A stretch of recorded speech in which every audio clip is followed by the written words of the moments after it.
Jy kyk nog na Goeiemôre, Good Morning en ons sit nou ons oggendpraatjies voort en normaalweg is hierdie eintlik tuise afdeling, maar ek wil so 'n bietjie vanmôre finansiële sake met julle bespreek.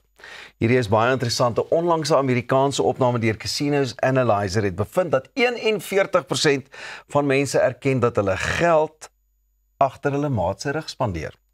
57% sê dat dit het hulle verhouding laat misluk. Kan jy dit glo? Nou wonder ek, dit sluit dinge in soos om inkopies te verdoesel, skuld weg te steek, 'n geheime spaarrekening of kredietkaart te hê en selfs om oor jou inkomste te jok of te swyg. Kenners sê hierdie tipe verraad kan net so seer maak so seksuele ontrouheid. Dit skep wantroue, 'n emosionele afstand en maak dat maats aan hulle self begin twyfel. Baie mans sê hulle voel onder druk om finansiëel suksesvol te lyk en skaam of vervrees keer hulle om openlik te praat daaroor. 'n Tweede studie uitgevoer deur Talker Research vir Beyond Finance, ook in die VSA, 2000 Amerikaanse mans in verhoudings bevraagteken.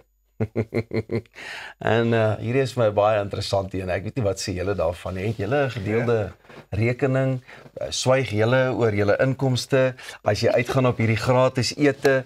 Jy weet, sê jy ouens dit gaan maar. Dis my baie interessant enetjie, nee. Maar het julle enige finansiële geheime? Waarvan ons weet? Ek is eintlik 'n miljardêr. Is dit? Ek is net hier vir die lekkerte. Ek het die lotto gestaan weer eens gewen in my drome. 212 miljoen vir jou. Voor belasting. Wat moet ek doen? My goud verkoop en kripto aankoop.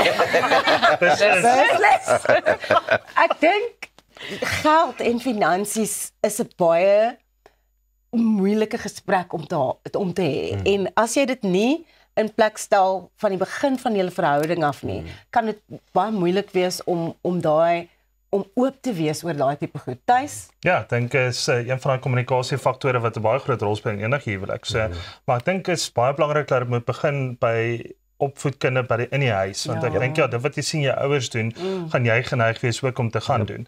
En ek dink geldsake en die manier om daarmee te werk is baie belangrik dat jou kinders van 'n jong ouderdom al klaar leer. As jy basies weet dat die huis uit gaan, ja, dan is jy verantwoordelik vir jou eie beursie, maar as jy gesamentlik gaan in 'n huwelik, dan word alle bande gesny. So dan word julle word een. So dit word een beursie ook. Jep. Ja. Ek stem saam daarmee. Dis hoe ons en ek dink is ook makliker as jy saam in 'n verhouding groei. Ja.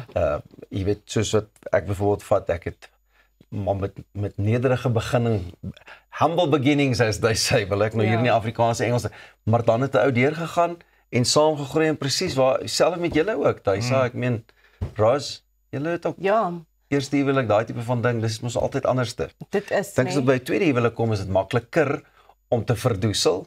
En dit maak die verhouding moeiliker. In elk geval, as jy nog geen verhouding het nie, dan is dit net jy en jy.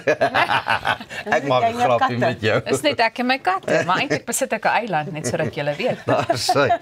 Daar het ons nou die geheime verklap, maar die groot vraag is, het julle reëls oor skuld of groot aankope in julle huishoudings of huwelike? Ja, ons bespreek iets soos dalk 'n nuwe kar koop, bespreek ons saam. Of as ons iets aan die huis moet doen, of 'n nuwe ligbraaier moet koop, of so, ons praat daaroor en dan maak ons saam die besluit. I don't think that it's fair to make a decision that affects the household just by yourself if you're running a two-parent family, you know? Dis julle het baie reëls. Maar ek dink ja, as ek kom by kar koop, dan slek gewoonlik by die kar net daar opkom en dan sê ek, surprise! Dis joune! Ja, nee, dit gebeur nie so nie. Nee, ek dink ja, as ou moet natuurlik deeglike, ek sê reëls in plek sit. Ek dink net om my kommunikasie altyd daar te hou. So met meer riglyne. Riglyne dink ek is belangriker. Maar ja, daar's nog steeds daai stoute aankoop wat 'n ouma altyd doen, een of twee van hulle, dan wonder 'n ouma, jy weet, moes ek dit gekoop het, moes ek dit nie gekoop het nie. Is dit net die katoeters? Ja. Of ons gaan jag. Ek was baie, jy weet, so die begroting, 'n jagbegroting word nooit in die huwelik bespreek nie. Jy weet, jy sê vir jou vrou, luister, daai bok het net voor my ingespring. Wat moes ek nou doen? Sy been was af, halfpad gewees en ons het hom nou maar gehelp, maar ek het eintlik 'n guns gedoen vir daai bokkie. Ja, presies. En is amazing, elke jaar waar ek gaan jag is daar spesiale pryse. Ja. Is dit so? Ja, elke jaar. Hierdie jaar ook, my Engels so. Moenie kom kyk. Dadelbytjie. Dadelbytjie. Wag vir 'n bietjie ietsie, hoor. Hey, maar julle al gesien hoe kan daardie daaropbyte arm lig. Ek maak net 'n grap. As ek môre afwesig is, dan weet julle. Dun ys. Ai, heerlikheid. Maar nou ja, ek hoop julle kuier baie lekker saam met ons. Ek geniet vanmôre se gesprekke tuis. Dankie dat ek so 'n bietjie finansiële Was groot plesier. skindernuus met jou kon deel. Jy weet dit. Ek voel soos 'n rookie volgende, ek moet sê. Hoekom? Voel Ek weet nie, jy? ek voel net so geïntimideer deur julle pink. Maar jy het Ja, ook, ons maar het vir jou ook pragtige mooi Ja, ingesluit maar thuis. ek voel goed, hoor. Is dit pink of is dit meer salm? Dis die vraag. Maar dit is Petersen se Dit ook. is- Ja, julle kan vir ons laat weet. Ja, ek dink die Ja. kykers. Laat weet vir ons asseblief, skadeer die kodes en volg ons op sosiale media's en doen al daai lekker interessante dingetjies. Reknoppies. Ja. Maar vir nou eers dink ek dis tyd vir 'n spiksplinter nuwe verjaarsdagliedjie. Dink julle nie ook so nie? 'n Verjaarsdagliedjie om Afrikaans se 100ste verjaarsdag te vier. Of wat dink jy? Skryf jou voorstelle vir 'n nuwe verjaarsdagliedjie sommer nou in. Besoek verseker.co.za vorentoe skuinstreep ons verjaar of besoek Verseker se sosiale media blaaie en vind uit hoe.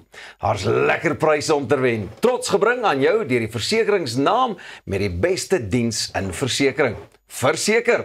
Verseker is 'n produk van ING, 'n gelisensieerde nie-lewensversekeraar en FDV BSNV's aanlyn. Orange Index kategorie wenner 2024-2025. Het julle al 'n bietjie planne gemaak? Het jy nie daar aan die oorkant 'n liedjie gaan skryf nie? Beslis. Beslis. Bly ingeskakel, bietjie later gesels ons met Andrei Schwartz, Revensie kom kuier by ons en jy wil dit beslis nie misloop nie. 'n Lekker propvol program op hierdie pink maandag. Goeiemôre. Good morning.